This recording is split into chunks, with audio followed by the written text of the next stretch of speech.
Hello बच्चों। तो कैसे हैं आप सभी लोग। आई होप आप सभी लोग बहुत बहुत बहुत अच्छे होंगे। मैं महर्षि अनुराग सर आप सभी का स्वागत करता हूं आप लोगों के फेवरेट यूट्यूब चैनल बायोचार पे, जहां पे आपको मिलती है 100% जेन्युइन नॉलेज। तो आप लोग को पता है कि मैं चैप्टर 1 स्टार्ट किया था क्लास फर्स्ट ईयर का, जिसमें से हम लोग का फर्स्ट और सेकेंड पार्ट कंप्लीट हो चुका है। आज थर्ड पार्ट में हम लोग पूरी की पूरी चैप्टर जो फर्स्ट है वो हम लोग कंप्लीट कर देंगे। तो इससे पहले हम लोगों ने कुछ चीजें पढ़ा था साइंटिफिक नेम के बारे में, बायनोमियल नोमेनक्लेचर जिसे हम लोग द्विनाम पद्धति कहते हैं। तो आज हम लोग उसी पैटर्न को आगे बढ़ाएंगे और देखेंगे कौन कौन से साइंटिफिक नेम हैं जो हम लोग को इंपॉर्टेंट याद करने हैं। चलिए मैं आप लोग को सबसे पहले वो साइंटिफिक नेम याद कराता हूं, उसके बाद फिर आगे कुछ डिस्कशन करेंगे हम लोग, फिर उसके बाद हम लोग अपने मेन टॉपिक पे आ जाएंगे। बट आज हम लोग क्या करेंगे, आज हम लोग अपने फर्स्ट चैप्टर को कंप्लीट करेंगे, फिर इसके बाद हम लोग नेक्स्ट चैप्टर को पढ़ेंगे।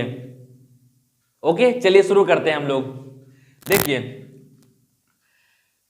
फर्स्ट चैप्टर में ही कुछ जंतु वैज्ञानिक नाम है जिसे हम लोग इंग्लिश में कहते हैं साइंटिफिक नेम। क्या कहते हैं? Scientific name. वो हम लोग को लर्न करने हैं। देखिए इधर जंतु नाम दिया गया है, यानी कि जो एनिमल का नेम होगा ना वही नाम दिया गया है, और इधर क्या है? जंतु वैज्ञानिक नाम, या इस साइड क्या है? उस जंतु का क्या है? साइंटिफिक नेम है, यानी कि एनिमल साइंटिफिक नेम। ओके तो इस कड़ी में पहला पॉइंट है हमारा मनुष्य। अब देखिए हम लोग मनुष्य हैं, हर जगह क्या होगा, चाहे वो दिल्ली में हो, ठीक है, चाहे वो महाराष्ट्र में हो, चाहे वो इंग्लैंड में हो, चाहे वो अमेरिका में, सब लोग क्या है? हम लोग मनुष्य हैं, लेकिन हम लोग भी क्या है? एक एनिमल है। ओके तो हम लोग का भी एक साइंटिफिक नेम है। तो इस साइंटिफिक नेम क्या है हम लोग का? होमो सेपियंस। क्या है? होमो सेपियंस। इंग्लिश में भी यहां पे देखिए हम लोग मनुष्य का जो साइंटिफिक नेम है ना, उसको भी इंग्लिश में भी हम लोग कहते हैं होमो सेपियंस। ये मैंने इसलिए लिख रखा है ताकि हिंदी मीडियम वाले बच्चों को कोई भी दिक्कत ना हो, और इधर जो इंग्लिश मीडियम में है और लर्न करना चाहते हैं इंपॉर्टेंट साइंटिफिक नेम, वो भी लर्न कर सकते हैं। मनुष्य का साइंटिफिक नेम क्या है? होमो सेपियंस। क्या है? होमो सेपियंस। नेक्स्ट है बिल्ली का, बिल्ली जिसे हम लोग कैट कहते हैं, बिल्ली का साइंटिफिक नेम क्या है? फेलिस मैनिकुलाटा। क्या है? फेलिस मैनिकुलाटा। अच्छा ये बताइए फेलिस मैनिकुलाटा किसका साइंटिफिक नेम है? आप कहेंगे बिल्ली का। किसका है? बिल्ली का है। बिल्ली का साइंटिफिक नेम क्या है? फेलिस मैनिकुलाटा। क्या है? फेलिस मैनिकुलाटा। नेक्स्ट है डॉग यानी कुत्ता जिसे हम लोग कहते हैं, उसका साइंटिफिक नेम क्या है? कैनिस फैमिलियरिस। क्या है? कैनिस फैमिलियरिस। देखिए अगर किसी वर्ड को पढ़ना है ना तो उसको तोड़ तोड़ के पढ़िए, हाफ हाफ में पढ़िए, जल्दी याद होता है। अब देखिए क्या है? कैनिस फैमिलियरिस। ठीक है, कैनिस फैमिलियरिस किसका साइंटिफिक नेम है? डॉग का। किसका साइंटिफिक नेम है? डॉग का साइंटिफिक नेम है। ओके नेक्स्ट है घोड़ा। हॉर्स का साइंटिफिक नेम क्या है? हॉर्स का साइंटिफिक नेम है इक्कस कैवालस। क्या है? इक्कस कैवालस। इक्कस कैवालस किसका साइंटिफिक नेम है? इक्कस कैवालस जो साइंटिफिक नेम है वो है हॉर्स का। किसका है? हॉर्स का या घोड़े का। नेक्स्ट है चूहा। चूहे को हम लोग इंग्लिश में कहते हैं रैट। क्या कहते हैं? रैट। रैट का साइंटिफिक नेम क्या है?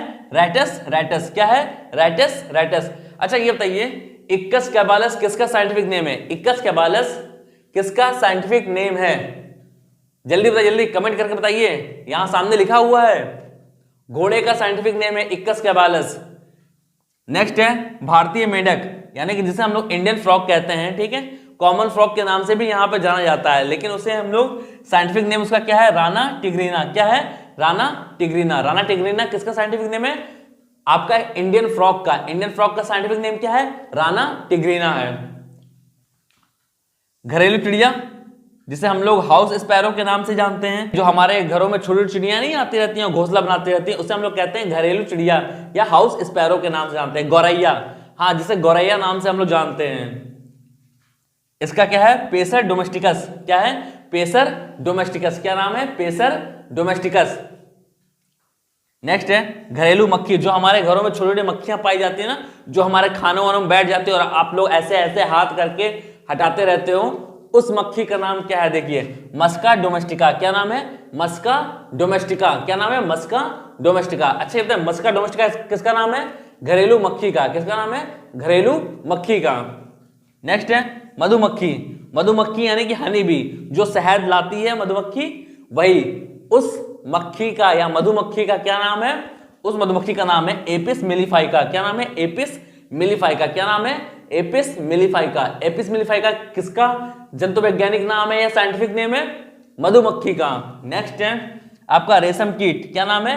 रेशम कीट। इसको हम लोग कहते हैं साइंटिफिक नेम बॉम्बिक्स मोराई, यानी कि सिल्क वॉर्म का साइंटिफिक नेम क्या है? Bombyx mori. क्या है? Bombyx mori. बॉम्बिक्स, बॉम्बिक्स मतलब याद रखिएगा बॉम्बे से, ठीक है। मोराई मतलब मेरी, यानी कि मेरा बॉम्बे, यानी कि बॉम्बिक्स मोराई। क्या नाम है? Bombyx mori. अब इसी कड़ी में जैसे देख लीजिए, जो इंडियन कोबरा होता है ना, भारतीय नाग जिसे हम लोग कहते हैं, उसका साइंटिफिक नेम क्या होता है? नाजा नाजा। नाजा नाजा क्या होता है? नाजा नाजा। जैसे मान लीजिए कि आप लोग की प्रेमिका है, वो अगर आप लोग से दूर जा रही होती है तो आप क्या कहेंगे? नाजा नाजा। तो वैसे ही याद रखिएगा, यानी कि प्रेमिका को क्या कहेंगे? नाजा नाजा। तो याद रखिएगा इसको। नेक्स्ट है उसी कड़ी में आपका शेर का। शेर का क्या होता है साइंटिफिक नेम? Panthera leo. क्या होता है? Panthera leo. क्या होता है? Panthera leo. उसी तरह अगर हम लोग बात करें टाइगर का तो क्या होगा? Panthera tigris. क्या कहते हैं? Panthera tigris. Panthera tigris. Panthera tigris किसका साइंटिफिक नेम है? बताइए बताइए। पैंथेरा टिग्रिस साइंटिफिक नेम है बाघ का, या जिसे हम लोग चीता कहते हैं। नेक्स्ट है आपका मटर। मटर की बात करते हैं, पाइसम सटाइवम। क्या होता है साइंटिफिक नेम? Pisum sativum. क्या होता है? Pisum sativum. Pisum sativum scientific name है किसका? मटर का। अच्छा एक बताइए, मोर। मोर का साइंटिफिक नेम क्या होगा? मोर का साइंटिफिक नेम क्या होगा? ये आप मुझे कमेंट में जरूर बताइएगा। और आप लोग कमेंट नहीं करते हो यार, कमेंट करो। कमेंट करके आप लोग बताओ मुझे कि मैं आपको अच्छा पढ़ाता हूं या फिर कोई कमी हो तो वो भी आप लोग मुझे बताओ, जिससे मैं क्या कर सकूं, अपने टीचिंग स्किल को और बेहतर करके आप लोग को समझाने का प्रयास कर सकूं। ओके, तो ये आपको याद हो गया है। फिर से मैं एक बार आप लोग को याद कराता हूं जल्दी जल्दी। मनुष्य का होमो सेपियंस, बिल्ली का फेलिस मैनिकुलाटा, कुत्ते का कैनिस फैमिलियरिस, घोड़े का इक्कस कैवालस, चूहे का रैटस रैटस, भारतीय मेंढक राना टिग्रीना, घरेलू चिड़िया पेसा डोमेस्टिकस, घरेलू मक्खी मस्का डोमेस्टिकस, मधुमक्खी एपिस मिलीफाइका, रेशम कीट बॉम्बिक्स मोराई। आपको अब स्क्रीनशॉट लेना है तो स्क्रीनशॉट ले लीजिए, मैं साइड में हो जा रहा हूं, और उसके बाद हम लोग नेक्स्ट अपने टॉपिक पे आ जाएंगे। ओके, चलिए ले ली जल्दी। अब आप लोग स्क्रीनशॉट ले चुके हैं। अगर आप लोग का 11th और 12th है तो इसको दबा के शेयर कीजिए, बिल्कुल अपने सारे दोस्तों में, सारे फ्रेंड्स में पहुंचा दीजिए, ताकि हिंदी मीडियम वाले भी बच्चे किसी सीबीएसई बोर्ड वाले बच्चे से कम ना रहें। हम लोग क्या करेंगे, हम लोग आगे बढ़ेंगे और सबको लेके साथ में आगे बढ़ेंगे। इसी वजह से मैं कहता हूं कि आप लोग शेयर करो और सबसे बोलो कि वो मेरी वीडियो देखें। और सब कुछ याद करने की जरूरत नहीं है, आपको याद तो चुटकियों में करा दूंगा, चुटकियों में। बस इतना याद रखिए, मेरे जो ये मैं पढ़ाता हूं ना, उसको बस रात में सोने से 15 मिनट पहले पढ़ लीजिए। ओके, रात में सोने से 15 मिनट पहले पढ़ लीजिए, बाकी पूरा दिन आप मत पढ़िए। बस आपको याद रखिएगा 15 मिनट पहले आपको पढ़ना है। आपके पर डे के 15 मिनट आपका बायोलॉजी स्ट्रांग कर देंगे। और याद रखिएगा, और बायोलॉजी स्ट्रांग होगा तो सबसे ज्यादा आपके 12th में परसेंटेज आएंगे और सबसे ज्यादा आपके नीट में रैंक बनेगी। एक दिन मैं लेके आऊंगा कि आपको नीट में सबसे ज्यादा मार्क्स गेन कैसे करने हैं। आप लोग के लिए एक से एक धमाकेदार क्वेश्चंस लेके आऊंगा जो नीट में पूछे जाते हैं। और याद रखिए, ऐसे क्वेश्चन होंगे ना, आप एनसीईआरटी लाइन बाय लाइन पढ़ लेंगे, लेकिन फिर भी वो क्वेश्चन आपको घुमा देंगे, लेकिन क्वेश्चन रहेगा एनसीईआरटी से ही। तो इसीलिए बस मेरे साथ जुड़े रहिएगा, मेरी वीडियो को शेयर कर दीजिए, जिससे और भी जो आने वाले बच्चे हैं या नीट वाले बच्चे हैं जो प्रिपरेशन कर रहे हैं नीट की और जिनका सिलेक्शन नहीं हो रहा है, वो लोग नीट की तैयारी करके एक अच्छा डॉक्टर बन सकें। मुझे और कुछ नहीं चाहिए। तो चलिए हम लोग अपना नेक्स्ट टॉपिक शुरू करते हैं। तो अब हम लोग पढ़ेंगे जाति के बारे में, जिसे हम लोग इंग्लिश में कहते हैं स्पीसीज। तो आइए देखते हैं स्पीसीज के बारे में हमारी एनसीईआरटी क्या क्या लिखती है। चलिए देखिए, स्पीसीज यानी कि जाति, मैं आपको पहले ही बता चुका हूं कि किसी भी एनिमल की या प्लांट्स की जो स्पीसीज होती है ना, वो सबसे छोटी कैटेगरी होती है उसको पहचानने की। यानी कि अगर मान लीजिए कि होमो सेपियंस सेपियंस लिखा हुआ है तो आप समझ जाएंगे कि सेपियंस मतलब ह्यूमन। आप उसे इजिली पहचान जाएंगे, आप उसे कैटेगराइज कर लेंगे बिल्कुल इजिली। तो चलिए शुरू करते हैं। देखिए, स्पीसीज में वर्गीय अध्ययन में जीवों के वर्ग जिसमें मौलिक समानता होती है उसे स्पीसीज कहते हैं। उसमें क्या होती है, बिल्कुल मौलिक समानता होनी चाहिए, तभी वो क्या कहलाएंगी, स्पीसीज कहलाएंगी। नेक्स्ट लाइन है, हम किसी भी स्पीसीज को उनके समीपस्थ संबंधित स्पीसीज से उनके आकार की भिन्नता के आधार पर उन्हें एक दूसरे से अलग कर सकते हैं। देखिए आकार की और क्या होगा, आकार की विभिन्नता के आधार पर उन्हें अलग किया जा सकता है स्पीसीज में। थर्ड लाइन क्या है, देखिए उससे पहले एक एग्जांपल दिया, जैसे मैंजीफेरा इंडिका आम, सोलेनम ट्यूबिरोसम आलू तथा पैंथेरा लियो शेर। इन सभी तीनों नामों में इंडिका, ट्यूबिरोसम तथा लियो ये सब क्या है, स्पीसीज हैं कि वो क्या लग रहे हैं, Homo sapiens. Panthera leo, Panthera tigris, तो जो ये सब है ना, सेपियंस हो गया, लियो हो गया, टाइग्रिस हो गया, ये सब क्या है, ये सब एक जाति संकेत पद है यानी कि स्पीसीज हैं। जबकि पहले शब्द में मैंजीफेरा, सोलेनम तथा पैंथेरा ये किसके नाम को इंडिकेट करते हैं, वंश का नाम को इंडिकेट करते हैं, यानी कि ये स्टार्टिंग में है तो ये किसके नाम को इंडिकेट करेंगे, वंश के नाम को इंडिकेट करेंगे, जिसे हम लोग जीनस कहते हैं। यह टैक्सा संवर्ग का निरूपण करते हैं। हर कोई जो हर एनिमल किस में आएगा, एक ग्रुप एक कैटेगरी में आएगा, जिसे हम लोग क्या कहते हैं, टैक्सा कहते हैं। अब जो नेक्स्ट है वो है वंश। वंश को हम लोग क्या कहते हैं, जीनस के नाम से भी जानते हैं। इसमें क्या लिखा है, वंश में संबंधित स्पीसीज का एक वर्ग आता है। इसमें क्या होता है वंश में, इसमें स्पीसीज से ही संबंधित यानी स्पीसीज का एक वर्ग आता है। हम कह सकते हैं कि वंश पर संबंधित स्पीसीज का एक समूह है।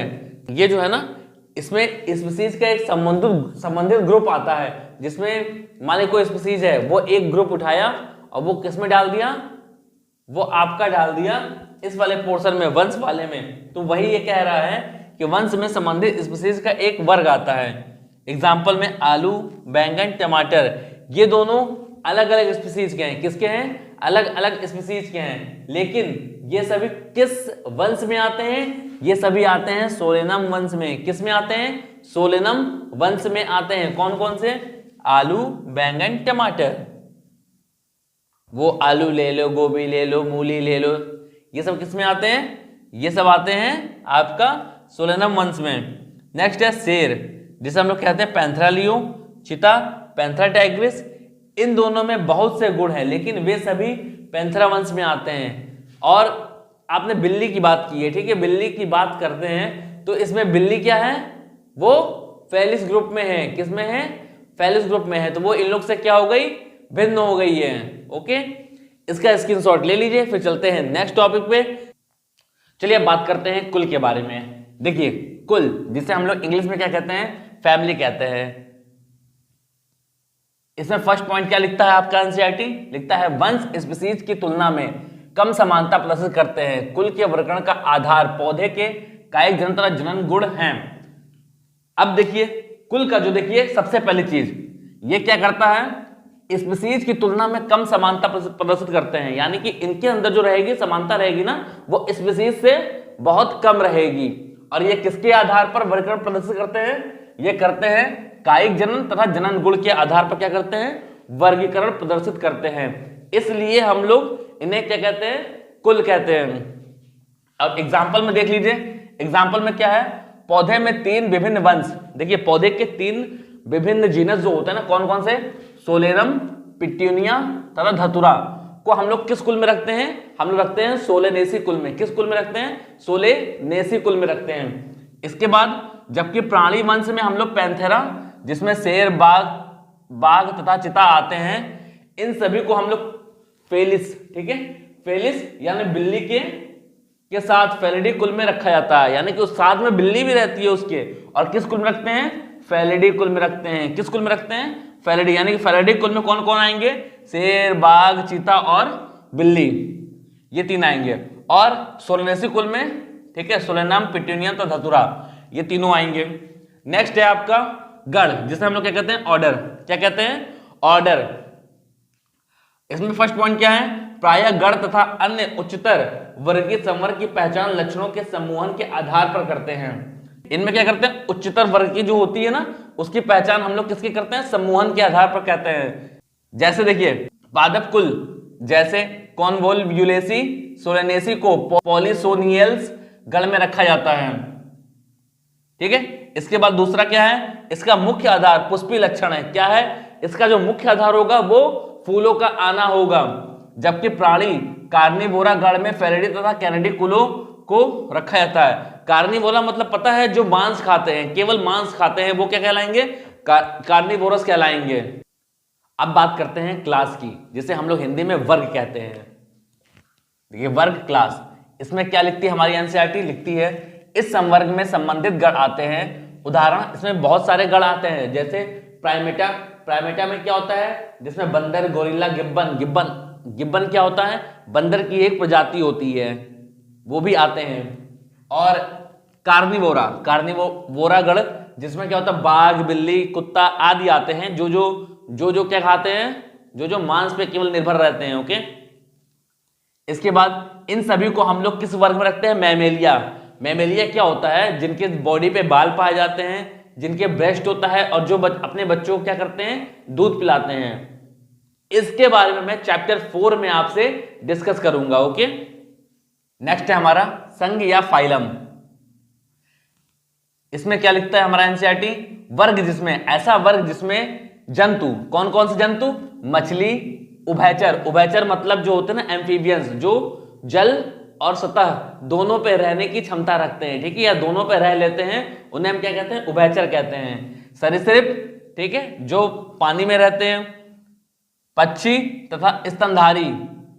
स्तनधारी मैंने बताया अभी कि जिनके शरीर पे बाल पाया जाता है, जो ब्रेस्ट फीडिंग करते हैं, ठीक है, और ये सब आते हैं। अगले उच्चतर संवर्ग, जिसमें संघ, जिसे हम संघ कहते हैं, इसका निर्माण करते हैं। ये क्या करते हैं, उसका निर्माण करते हैं, यानी कि सारे एनिमल्स मिला के ना एक संघ का निर्माण करते हैं। ये सब मिला के देखो, इन सभी को एक समान गुणों, जैसे पृष्ठरज्जु यानी कि नोटोकॉर्ड। अब ये पृष्ठरज्जु क्या होता है, नोटोकॉर्ड मतलब हमारी बैकबोन, ठीक है, जिसमें बैकबोन पाया जाएगा, ठीक, वो इस ग्रुप में रखा जाएगा।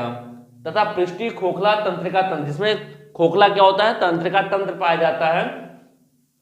इनके आधार पर कॉर्डेटा संघ में रखा जाता है। यानी कि दो लक्षण इसमें दिख रहा है, पहला है पृष्ठरज्जु तथा पृष्ठीय खोखला तंत्रिका तंत्र। अगर ये रहता है तो ये किस संघ में रखा जाएगा, कॉर्डेटा संघ में रखा जाएगा। नेक्स्ट पॉइंट, पौधों में इन वर्गों जिसमें कुछ ही एक समान लक्षण होते हैं, पौधे में जैसे कुछ एक समान लक्षण हो अगर, तो उन्हें किस ग्रुप में रखा जाएगा, उन्हें भाग या डिवीजन में रखा जाएगा। पौधों में अगर एक समान लक्षण होंगे तो उन्हें किस ग्रुप में रखा जाएगा, किस कैटेगरी में रखा जाएगा, भाग या डिवीजन में। मैंने आपको स्टार्टिंग बताया था कि एनिमल के लिए हम लोग यूज करते हैं फाइलम और प्लांट्स के लिए हम लोग यूज करते हैं डिवीजन। तो प्लांट किस में जाएंगे, प्लांट जाएंगे डिवीजन या भाग में। नेक्स्ट है हमारा किंगडम। किंगडम कैटेगरी हमारी बहुत बड़ी, इसको हम लोग दो कैटेगरी में ही बांटते हैं, पहला है प्लांटी और दूसरा है एनिमेलिया। अगर प्लांट है तो प्लांटी में बांट देंगे, अगर एनिमल है तो एनिमेलिया में चला जाएगा। तो हम लोग किंगडम के बारे में ज्यादा कुछ नहीं पढ़ेंगे, बस इतना जाना, अगर किंगडम है तो किंगडम, अगर किसी एनिमल का आप क्लासिफिकेशन कर रहे हैं तो वो एनिमेलिया में चला जाएगा, और प्लांट का क्लासिफिकेशन कर रहे हैं तो वो प्लांटी में चला जाएगा। चलिए इसका स्क्रीनशॉट ले लीजिए, फिर अपना नेक्स्ट टॉपिक पढ़ते हैं हम लोग। और यहां पे मैं एक चार्ट लगा दूंगा अभी, जिसमें हम लोग ह्यूमन के बारे में, घरेलू मक्खी के बारे में, गेहूं के बारे में, इन सब चीजों के बारे में पूरा चार्ट दिया है, ठीक है, जिसका हम लोग फाइलम, क्लास, ऑर्डर, जीनस ये सब पढ़ेंगे। तो यहां पे मैं चार्ट लगा दे रहा हूं, उस चार्ट की आप लोग स्क्रीनशॉट ले लीजिएगा और उसको 2 से 3 बार आप देख लीजिएगा। चलिए मैं इसको इरेज करता हूं, फिर उसके बाद चार्ट यहां पे लगा देता हूं। अब देखिए यहां पे ये चार्ट लगा हुआ है, इस चार्ट में हम लोग मानव, घरेलू मक्खी, आम तथा गेहूं, इनके जैविक नाम पढ़ेंगे, इनके वंश नाम पढ़ेंगे, इनके कुल नाम पढ़ेंगे, इनके गण नाम पढ़ेंगे, इनके वर्ग नाम पढ़ेंगे और इसके संघ या भाग पढ़ेंगे। संघ या भाग पढ़ेंगे मतलब समझ रहे हैं आप, ठीक है। फाइलम और डिवीजन के बारे में हम लोग पढ़ेंगे। अगर प्लांट है तो हम लोग उसका क्या पढ़ेंगे, डिवीजन पढ़ेंगे। अगर क्या है, एनिमल है तो हम लोग क्या पढ़ेंगे, उसका फाइलम पढ़ेंगे। तो इसको आप लोग स्क्रीनशॉट ले लीजिए और स्क्रीनशॉट लेने के बाद इसको 2 से 3 बार आप देख लीजिएगा, आप लोग को तैयार हो जाएगा। ज़्यादा मतलब टफ नहीं है, बहुत इजी है। बस आपका इसका स्क्रीनशॉट ले लीजिए या फिर इसको नोट डाउन कर लीजिए अपनी कॉपी में। चलिए अब बात करते हैं वर्गीय सहायता साधन के बारे में, जिसे इंग्लिश में हम लोग कहते हैं टैक्सोनॉमियल एड्स। ये एड्स वो HIV वाला एड्स नहीं है, ये एड्स है, ठीक है, सहायता साधन वाला एड्स है, ठीक है, जिसे हम लोग कहते हैं फर्स्ट एड्स। तो उसी तरह ये है टैक्सोनॉमिकल एड्स। अब इसके बारे में क्या पढ़ना है? जीवों की पहचान के लिए एक गहन तथा आधुनिक उपकरणों से संसाधित प्रयोगशाला तथा प्रयोगशाला के बाहर पर्यावरण के अध्ययन की आवश्यकता होती है। यानी कि अब हम लोग को क्या करना है?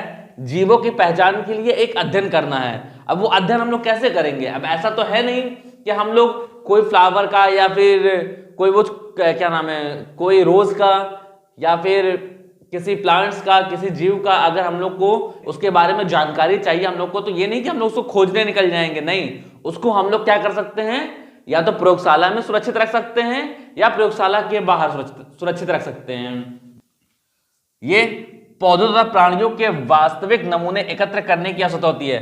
अब पौधे तथा प्राणियों के ऐसा तो है नहीं कि हम लोग उसका डायग्राम दिखा दिए और डायग्राम दिखा के उसके बारे में सारा स्टडी कर लिए। उसका हम लोग को वास्तविक नमूना चाहिए होता है, वास्तविक पिक्चर चाहिए होता है, जिससे हम लोग क्या कर सकते हैं? उसका अध्ययन कर सकते हैं। उसको रियलिटी में वहां पे होना चाहिए। अब जैसे मान लीजिए मुझे किसी डॉग के बारे में जानना है, तो ऐसा नहीं कि मैं क्या करूंगा, डॉग का फिगर देख लिया और बता दिया कि उसकी पूंछ होती है, वो भौंकता है, वो खाता है, वो पीता है, ये सब तो दिखेगा नहीं मुझे। बस इतना दिखेगा, डॉग है, डॉग की पूंछ है, डॉग के 4 पैर है, बस इतना ही दिखेगा फिगर में। लेकिन हम लोग जब रियलिटी में देखते हैं तो रियलिटी में हम लोग को एहसास होता है कि हाँ वाकई में इसके अंदर ये नेचर है, ये नेचर है, ये नेचर है, ये नेचर है, सब कुछ उसके बारे में हम लोग जान लेते हैं। इसलिए हम लोग को क्या पड़ता है? वास्तविक नमूने की जरूरत पड़ती है। ये वर्गीय अध्ययन के प्रमुख स्रोत हैं। ये टैक्सोनॉमिकल एड्स, ठीक है, स्टडी की क्या है? प्रमुख स्रोत हैं। इन्हीं के थ्रू हम लोग क्या कर सकते हैं? किसी भी जानवर और किसी भी पौधे के बारे में सही जानकारी हम लोग प्राप्त कर सकते हैं। नेक्स्ट है हमारा हर्बेरियम। ठीक है, अब हर्बेरियम क्या चीज होती है? हर्बेरियम होता है वनस्पति संग्रहालय, जैसे हम लोग कहते हैं ना वनस्पति संग्रहालय। यहां पर क्या होता है? पौधों के एकत्र नमूनों को, यानी कि पौधे जो होते हैं ना, पौधे का जो नमूना होता है, जैसे मान लीजिए हम लोग को रोज का पेड़ मिला, ठीक है, गुलाब का पेड़ मिला, हम लोगों ने उसे क्या किया? कागज की शीट पर सुखाकर दबाकर परिरक्षित करते हैं। अब हम लोग क्या करेंगे? कागज की शीट होगी, एक मान लीजिए A4 साइज का कागज की शीट है हम लोग के पास, उसमें हम लोगों ने रोज के प्लांट को क्या कर दिया? हम लोगों ने दबाकर पेस्ट कर दिया और सुखा दिया बिल्कुल। अब क्या होगा?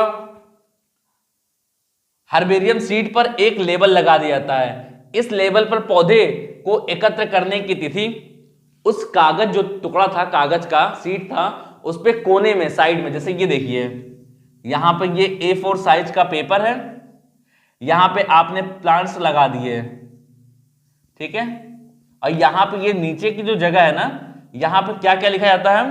पौधे को एकत्र करने की तिथि, उसका स्थान, यानी कहां से उसको आपने एकत्र किया है, पौधे का इंग्लिश नाम, पौधे का स्थानीय नाम यानी कि लोकल भाषा में उसे क्या बुलाते हैं, तथा पौधे का वैज्ञानिक नाम, और उसके साथ में उसका कुल, फिर उसके बाद तथा एकत्र करने वाले का नाम। जैसे आपने एकत्र किया, जैसे मान लीजिए कि मोहन ने एकत्र किया है, तो मोहन का नाम हम लोग लिख देंगे वहां पे उस शीट के कोने पे। एकत्र करने वाले के नाम में क्या पड़ेगा? मोहन का नाम आदि लिखा रहता है। अब इसके ऊपर क्या होता है ना, इसके ऊपर एक हल्का सा पन्नी लगा के इसको केमिकल डाल के, केमिकल का स्प्रे करके इसको रख देते हैं, जिससे क्या होता है 2, 4, 5 सालों तक के लिए ये प्रिजर्व हो जाता है, बिल्कुल सुरक्षित हो जाता है। इसमें ना तो कीड़े लगते हैं, ना बैक्टीरिया लगता है, ना फंगस लगता है, जिससे बाद में मान लीजिए इसके बारे में अगर स्टडी करनी हो तो वो, जैसे मान लीजिए मुझे स्टडी करनी है रोज के बारे में, अब यहाँ पे रोज मिल नहीं रहा है, तो मैं क्या करूंगा? उस वनस्पति संग्रहालय में या हर्बेरियम में जाऊंगा, वहां पे रोज के बारे में लिखा रहेगा, रोज का एक सीट निकालूंगा और उसके बारे में स्टडी करूंगा और देखूंगा हाँ इसमें इसका क्या नाम है, पौधे पे एकत्र करने की तिथि, पौधे का स्थान, पौधे का इंग्लिश नाम, स्थानीय नाम तथा वैज्ञानिक नाम, कुल तथा एकत्र करने वाले का नाम लिखा हुआ है। इससे मुझे क्या होगा, बहुत सारा जानकारी मिल जाएगा उसके बारे में। अब चलिए नेक्स्ट आते हैं, नेक्स्ट पढ़ते हैं। इसको आप स्क्रीनशॉट लेना चाहे स्क्रीनशॉट ले लीजिए, वरना मैं इसे इरेज कर रहा हूं। अब देखते हैं हम लोग वनस्पति उद्यान के बारे में। किसके बारे में? वनस्पति उद्यान, जिसे हम लोग इंग्लिश में कहते हैं बोटेनिकल गार्डन। आप लोग को नाम से ही लग रहा है बोटेनिकल गार्डन, यहां बोटेनिकल गार्डन के पेड़ पौधों को ही रखा जाता होगा। बोटेनिकल गार्डन देखिए, बोटेनिकल गार्डन में हम लोग क्या कहते हैं ना, पौधों को जीवित अवस्था में रखते हैं, उसको सुखाकर नहीं रखते हैं, उसको हम लोग जीवित अवस्था में। से एक गार्डन हो गया, गार्डन में हम लोग क्या करेंगे, बहुत सारे प्लांट्स लगा देंगे, अनेक अनेक प्रजाति के, अनेक अनेक जाति के हम लोग क्या लगा देंगे, प्लांट्स लगा देंगे, और उसके ऊपर एक लेबल लगा देते हैं। उस लेबल में हम लोग पौधे का नाम और पौधे का साइंटिफिक नेम ये लिख देते हैं। हर पौधे में, हर प्लांट में हम लोग यही करके लेबल लगा के चिपका के रख देते हैं। और इससे क्या होता है, पौधे वहां बड़े होते हैं, फिर वहीं पे लास्ट में मरते हैं, और वहीं पे क्या होता है, दोबारा पैदा होते हैं। इससे वो प्रजाति बची रहती है। और देखिए, प्रसिद्ध बोटेनिकल गार्डन क्यों, यानी कि जो प्रसिद्ध बोटेनिकल गार्डन है उसका नाम क्या है, क्यों। वो कहां पे है, इंग्लैंड में है। फेमस बोटेनिकल गार्डन क्यों कहां पे है, इंग्लैंड में है। कहां पे है, इंग्लैंड में। ये आप जरूर याद कर लीजिएगा, एग्जाम में 100% पूछे जाने वाले क्वेश्चन हैं। एक एक नंबर में ये क्वेश्चन आते हैं, और नीट का तो सबसे फेवरेट क्वेश्चन ये सब है। इसीलिए आप लोग को क्या करना है, इसको अच्छे से याद करना है, अच्छे से देखना है। फेमस बोटेनिकल गार्डन क्यों कहां पे है, इंग्लैंड में। इंग्लैंड में कौन सा फेमस बोटेनिकल गार्डन है, आप कहेंगे क्यों। नेक्स्ट है इंडियन बोटेनिकल गार्डन, कहां पे है, हावड़ा में। कहां पे है, हावड़ा में। इंडियन बोटेनिकल गार्डन कहां पे है, हावड़ा में। इंडियन बोटेनिकल गार्डन हावड़ा, कहां पे, हावड़ा में। फिर नेक्स्ट है नेशनल बोटेनिकल रिसर्च इंस्टीट्यूट, कहां पे है, लखनऊ में। नेशनल बोटेनिकल रिसर्च इंस्टीट्यूट कहां पे है, लखनऊ में। नेशनल बोटेनिकल रिसर्च इंस्टीट्यूट कहां पे है, लखनऊ में है। कहां पे, लखनऊ में। नेक्स्ट पढ़ते हैं हम लोग संग्रहालय या म्यूजियम। क्या पढ़ते हैं, संग्रहालय या म्यूजियम। आप लोगों के स्कूल कॉलेजों में आपने देखा होगा कि लैब होगा, ठीक है, बायोलॉजी लैब होगा, तो उसको हम लोग क्या कहते हैं, मिनी म्यूजियम कहते हैं। क्या कहते हैं, मिनी म्यूजियम कहते हैं। और इस म्यूजियम में देखिए, बृहस्पति संग्रहालय को प्रायः शैक्षणिक संस्थानों जैसे विद्यालय कॉलेजों में स्थापित किए जाते हैं। तो यहाँ पे क्या होता है, बृहस्पति संग्रहालय को स्टोर तो किए जाते हैं, साथ में प्राणी संग्रहालय भी होते हैं। यहाँ पे प्राणियों को भी रखते हैं, बट जीवित अवस्था में नहीं, इनके डेड फॉर्म में रखते हैं, मरे हुए अवस्था में रखते हैं।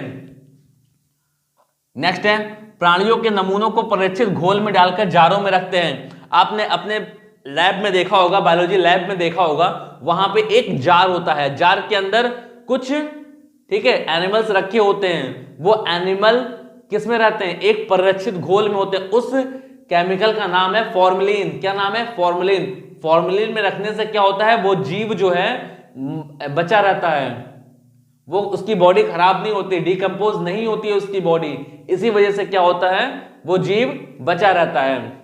नेक्स्ट है कीटों को कैसे रखते हैं। पहले कीटों को हम लोग एकत्र करते हैं, फिर उसको मारने के बाद कीटों को डिब्बों में पिन लगा कर रख देते हैं। कीटों कैसे रखते हैं, उसको हम लोग पिन लगा के रख देते हैं, क्योंकि कीट हैं इजिली मिल जाते हैं, आसानी से मिल जाते हैं, इसलिए कीटों को हम लोग पिन लगा कर रख देते हैं। और मान लीजिए बहुत रेयर जो कीट होते हैं ना, उनको पिन लगाने के बाद उसी परिरक्षित घोल में डाल दिया जाता है, जिसे हम लोग फॉर्मलिन कहते हैं। नेक्स्ट है बड़े प्राणी जैसे पक्षी तथा स्तनधारी को प्रायः हम लोग भरकर परिरक्षित करते हैं। अब देखिए क्या होता है इसमें जो पक्षी होता है ना, और प्राणी जो होते हैं, उनको हम लोग क्या करते हैं, अंदर से उनकी आंते पीते निकाल लेते हैं, ठीक है, हाइट वाइट सब निकाल लेते हैं। और निकालने के बाद क्या होता है, उसके अंदर हम लोग क्या भर देते हैं, कुछ ऐसा भर देते हैं जो खराब ना हो। जैसे मान लीजिए कि मैंने अपने लैब में देखा था, वहां पे क्या था, एक पक्षी था और खरगोश वरगोश थे, तो उसको क्या किया था, अंदर से निकालने के बाद उसमें हम लोग क्या भर दिए थे, उसमें हम लोगों ने भरा था भूसा। जो गाँव में चारा वारा नहीं होता, जो गाय भैंस खाती हैं, उसके अंदर भूसा भरा हुआ था। आप लोगों ने पुरानी मूवियां भी देखी होंगी, जिसमें क्या होता है, एक विलन होता है, गुंडा होता है, ठीक है, सबसे बड़ा वाला, वो शेर पे हाथ रखा रहता है, मरा हुआ शेर रहता है, लेकिन वो, ठीक है, मरा हुआ शेर रहता है, लेकिन वो ऐसा लगता है कि बिल्कुल जिंदा है। तो वो कैसे रखा गया था? उसके पेट को चीरने के बाद सारी चीजें निकाल लिया गया और निकालने के बाद उसके अंदर भूसा रख के उसको ऐसे खड़ा कर दिया गया, तो वो बिल्कुल असली जैसा लगता था। नेक्स्ट है, संग्रहालय में प्रायः प्राणियों के कंकाल भी रखे जाते हैं। आपने देखा है बहुत सारे संग्रहालय ऐसे भी हैं जहां पे क्या होता है, अभी आप स्कूल में तो आपको नहीं मिलेगा, स्कूल में केवल आपको ह्यूमन स्केलेटन ही दिखाया जा सकता है, बट जब आप नीट करोगे या फिर जब आप बीएससी करोगे तो वहां पे क्या होता है, बड़े बड़े जो जानवर होते हैं ना, जैसे मान लीजिए आपका डॉग हो गया, कैट हो गई, तो इन सब चीजों क्या होते हैं ना, हम लोग कंकाल भी रखते हैं, स्केलेटन भी रखते हैं, क्योंकि हम लोग को इजिली फॉर्म में वो मिल जाते हैं। और सबसे ज्यादा तो खरगोश का स्केलेटन रखा जाता है और सांप का भी स्केलेटन रखा जाता है। तो ये था हमारा म्यूजियम के बारे में, संग्रहालय के बारे में। आई होप आप लोगों को समझ में आया होगा और इसका स्क्रीनशॉट आप ले लीजिए। खासकर ये प्रसिद्ध botanical garden, famous botanical garden कहाँ पे है? क्यों? इंग्लैंड में। इंडियन बोटेनिकल गार्डन कहाँ पे है? हावड़ा में। और नेशनल बोटेनिकल रिसर्च इंस्टीट्यूट कहाँ पे है? लखनऊ में है। इसको याद कर लीजिएगा, स्क्रीनशॉट ले लीजिए। और मैं अपने नेक्स्ट टॉपिक पे आता हूं, जिसे हम लोग कहते हैं जूलॉजिकल पार्क के बारे में अब हम लोग को पढ़ना है। अब हम लोग पढ़ते हैं जूलॉजिकल पार्क के बारे में। तो जूलॉजिकल पार्क, जिसे हम लोग हिंदी में चिड़ियाघर या फिर प्राणी उद्यान कहते हैं, आप लोग को ये पता होना चाहिए कि हम लोगों ने, यानी कि जो हमारी सरकार है, वो चिड़ियाघर को घूमने की जगह नहीं बनाई थी। स्टार्टिंग में क्या था, चिड़ियाघर को जीवों के अध्ययन के बारे में बनाया गया था कि हम वहां पे जा सकें, उसकी स्टडी कर सकें। लेकिन धीरे धीरे इसका क्रेज ज्यादा बढ़ गया और ज्यादा बढ़ने के बाद क्या हुआ, उसको फिर चिड़ियाघर बना दिया गया ताकि वहां पे पब्लिक आ जा सके और सरकार को भी उससे क्या होने लगा, कुछ प्रॉफिट होने लगा। क्योंकि चिड़ियाघर के टिकट रेट्स होते हैं, टिकट दर होते हैं, जिसकी वजह से सरकार को भी क्या होता है, प्रॉफिट होता है। इस वजह से ये ज्यादा ट्रेंड में आ गया कि सभी पेरेंट्स अपने बच्चों को लेकर चिड़ियाघर जाते हैं। वहां पे तरह जानवर होते हैं और उन जानवरों को दिखा के पेरेंट्स लोग बच्चों को उन जानवर की जानकारी देते हैं।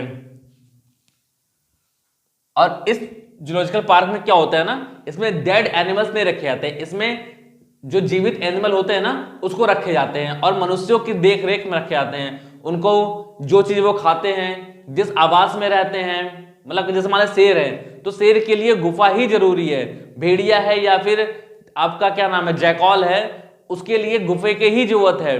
अब जैसे मान लीजिए कि हिरन है, हिरन के लिए आप घास बस वाला मैदान रख देंगे तो भी चल जाएगा। गैंडा है तो गैंडे के लिए भी एक मैदान चाहिए। हिप्पो है तो हिप्पो के लिए पानी वाला ठीक है एरिया चाहिए, जहां पे पानी हो और सूखा जगह हो जहां पे वो जाके रह सके। इस तरह सारे जानवरों को उनके हिसाब से आवास प्रदान किया गया है चिड़ियाघर में। आप जाके देख सकते हैं, चिड़ियाघर जाइए और घूमिए और एक डायरी लेके जाइएगा जिसके बारे में जो जो जानवर आपको दिखे आप उसके बारे में लिख लीजिएगा और जैसे आवास में रहता है उस आवास को लिख लीजिएगा। बस आपकी ये स्टडी कंप्लीट हो जाएगी। नेक्स्ट है कुंजी अथवा की। कुंजी अथवा की क्या होती है? इसमें समानताओं तथा असमानताओं पर आधारित होकर पौधों तथा प्राणियों की पहचान की जाती है। इसमें क्या होता है, दो तरीके होते हैं, समान या तो समानताओं के आधार पर देखा जाएगा प्राणियों को, या तो उनकी असमानताओं के आधार पर देखा जाएगा। इसी को हम लोग क्या कहते हैं, कुंजी कहते हैं। नेक्स्ट पॉइंट क्या है, कुंजी दो विपरीत विकल्पों को चुनने को दिखाती है। कुंजी क्या करती है, दो विपरीत विकल्पों को चुनने को दिखाती है, अलग अलग, समानता या असमानता। दो विपरीत विकल्प होगा ना, या तो असमानता या तो समानता, हो गया। अब थर्ड पॉइंट क्या कहता है, पहचानने के लिए वर्गीय संवर्ग जैसे कुल, वंश तथा जाति के लिए अलग अलग वर्ग की कुंजी की आवश्यकता होती है। अब इसमें क्या होता है ना, कुल यानी कि फैमिली, जीनस और स्पीशीज के लिए अलग अलग वर्ग की कीज की आवश्यकता पड़ती है, टैक्सोनॉमिक कीज की आवश्यकता पड़ती है। ओके। फोर्थ पॉइंट क्या कहता है, विस्तृत वर्णन के लिए नियम पुस्तिका, मैनुअल, मोनोग्राफ। मैनुअल क्या होता है, उसमें विभिन्न प्रकार के टैक्सॉन होते हैं जिसके बारे में हम लोग जानकारी इकट्ठी करते हैं। मैनुअल में क्या होता है, एक टैक्सॉन के बारे में पूरी जानकारी दी होती है। मोनोग्राफ, मोनोग्राफ क्या होता है, ऐसी पुस्तिका जिसमें एक विषय पर विस्तृत जानकारी हो, यानी कि एक विषय, कोई भी एक टॉपिक है, एक विषय हो, उसके बारे में पूरी जानकारी आपको मोनोग्राफ में मिल जाएगा। नेक्स्ट है सूचीपत्र या कैटलॉग। कैटलॉग भी सेम ऐसा ही होता है जिसमें क्या होता है, किसी एक यानी कि किसी एक प्लांट के बारे में पूरी जानकारी हो। ओके। नेक्स्ट है फ्लोरा। फ्लोरा में हम लोग क्या किसका स्टडी करते हैं, फ्लोरा में स्टडी करते हैं हम लोग प्लांट्स की। किसकी स्टडी करते हैं, प्लांट्स की। और फौना में फौना में स्टडी करते हैं हम लोग एनिमल्स की। इसको याद रखिएगा, ये बहुत ही पूछा जाता है, जोरदार सवाल है। फ्लोरा में किसकी स्टडी की जाती है? प्लांट्स की, और फौना में एनिमल्स की स्टडी की जाती है। इसी प्रकार आपका ये चैप्टर 1 जो है वो कंप्लीट हुआ। इसके 2 पार्ट और है, अगर आप इस पार्ट को देखने आए हैं तो ये पार्ट आपको बहुत ही कम समझ में आएगा। उसके लिए आपको मेरा फर्स्ट पार्ट और सेकंड पार्ट आपको देखना पड़ेगा, और फर्स्ट पार्ट और सेकंड पार्ट देख के ही आपको ये थर्ड पार्ट बहुत इजीली समझ में आ जाएगा। अगर आप चाहते हैं कि आप 11th 12th और नीट अच्छे से प्रिपरेशन कर सकें तो आप हमसे जुड़िए। यकीन मानिए आपको इस तरह बेहतरीन पढ़ा देंगे कि आपको यकीन भी नहीं होगा कि आपको इतनी सारी जानकारी आपको हो गई। आप अपने सारे दोस्तों में मेरी वीडियो की लिंक शेयर कर दीजिए और उनसे बोल दीजिए कि चैनल को लाइक शेयर सब्सक्राइब ठोक दें, जिससे क्या होगा, मेरे आने वाली सारी वीडियो के नोटिफिकेशन आप तक पहले पहुंच जाएंगे। तो चलिए फिर मिलते हैं अपने नेक्स्ट वीडियो में सेकंड चैप्टर के साथ। तब तक के लिए बाय बाय, टेक केयर, जय हिंद, जय भारत।